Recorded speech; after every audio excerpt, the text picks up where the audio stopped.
Alors, ce stade est issu de la volonté de la ville de Bordeaux de construire pour rénover ses équipements, puisque le stade de Chaban était arrivé en fin, on peut dire, de ses prestations, et d'accueillir l'Euro 2016 et les matchs de rugby, de se doter d'un équipement digne de tous ces enjeux. Actuellement, nous sommes sur le chantier où nous construisons de façon déjà bien avancée ce nouveau stade.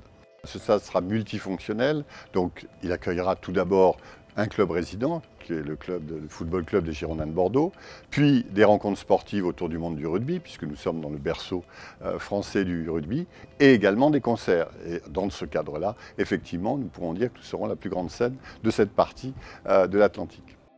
Ce stade se situe dans la première moitié des grands stades en France, largement, puisque nous avons des stades qui sont à des jauges supérieures, le Stade de France, bien évidemment, puis ensuite le stade prochainement de Lyon, le stade de Lille, le stade de Marseille, le stade du Parc des Princes, et derrière, nous avons le stade de Bordeaux.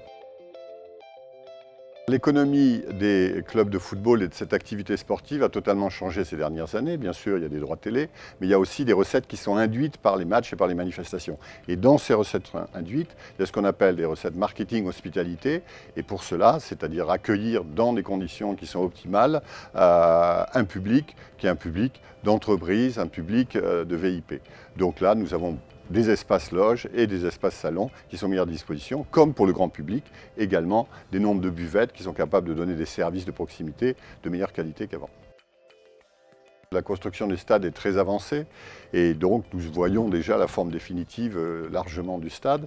Et ce stade sera pratiquement fini en février 2015. Ensuite, il y aura des procédures d'homologation, des procédures de contrôle, de vérification qui dureront quelques semaines. Et le 30 avril 2015, nous remettrons à la ville le stade, le nouveau stade de Bordeaux, qui nous le redonnera à nouveau pour l'exploiter pendant 30 ans.